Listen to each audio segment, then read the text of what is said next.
Section 3. You will hear a conversation between two students and a professor talking about a project on globalized marketing in business. First, you have some time to read through questions 11 to 16.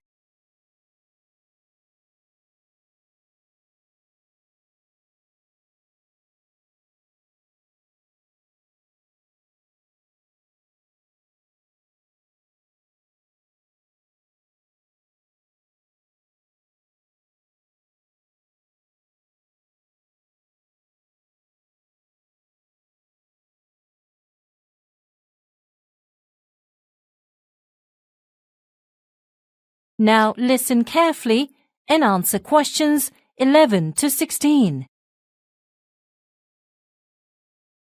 Thanks for stopping by my office, Catherine and Matthew. So, how are you both doing on the project about globalized marketing in business? I think everything's going smoothly so far. We have finished our outline for the structure of the report, and I've just finished our introduction. And I've been doing the research for the main body. Yes, we've started doing research online. About specific globalized companies. So when we finish that, we can begin work on writing the main body of the report. Well, what companies have you focused on already, Catherine? I've discovered some information about globalized fast food businesses. What's notable about these companies is how they've altered their product offerings to appeal to various markets worldwide. So you've covered one aspect of marketing there, products. Have either of you researched any specific examples of that? I have. American fast food chain Burger King, for instance, has a menu primarily consisting of burgers containing beef. So when the company launched in India, some changes needed to be made to its products in order to entice the local market, which is made up of many consumers who do not eat beef. And what impact did doing that have on the company? Basically, by giving attention to the concerns of individual consumers in India, consumers' perceptions of Burger King's products improved there significantly. I see. The company started to become more highly regarded in surrounding countries in Southeast Asia too. It was interesting to see how rapidly favourable news about a company spread like that. So you've looked at the place aspect of marketing in your analysis of this fast food company as well.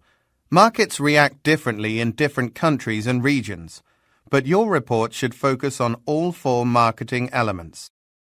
So, Catherine, what about the other two? Well, I also did some research on the promotion aspect for print advertising for the Swedish vodka company, Absolut. This company decided to choose different ads for different regions and incorporate cultural slang into each area's advertisements. Very good. Other than the language, though, what else varied in the ads? Did Absolut modify its usual graphics and size? Or did it make any changes to its image branding? Not those things specifically, but other elements in print ads, such as colour, also varied in different regions. Sounds like you've made good progress. Before you hear the rest of the discussion, you can read through questions 17 to 20.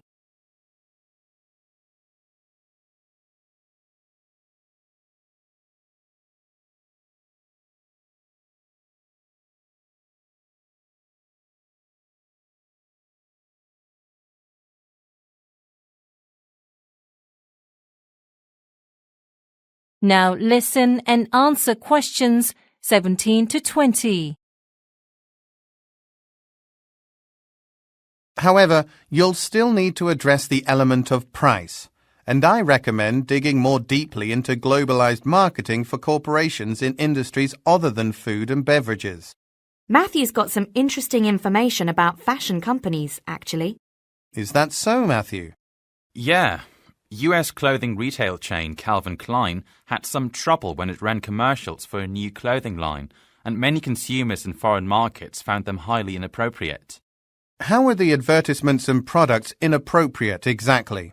Well, it was a very contemporary-styled campaign, but the general consumer response there was that the clothes were too revealing, and that response was from young and old consumers alike. Yeah, it wasn't a good start for Calvin Klein's first globalization effort. Unfortunately not.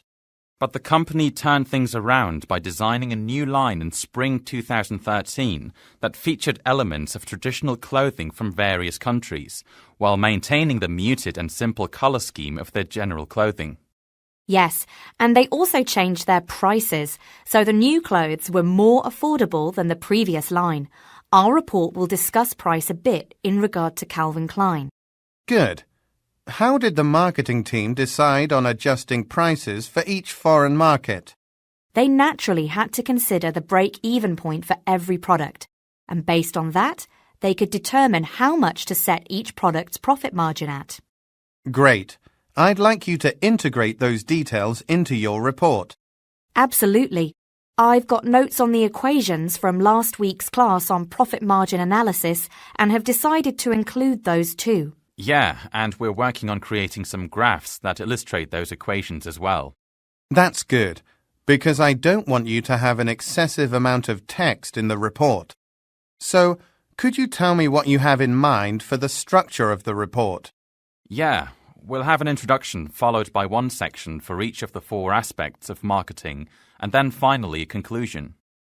All of the formulas and graphics will be printed in an appendix at the end of the report. Actually, you should mix the visual materials in with the text. Just add footnotes for each graphic. I see. I'll adjust my outline then. Thanks for your advice, Professor. Yes, we appreciate it. We're going to head to the library now to find some visual examples of globalized advertising. We thought it might be a good idea to include pictures of actual ads in the report. No problem. I'm looking forward to seeing your final draft submission next week. That is the end of section 3. You now have half a minute to check your answers.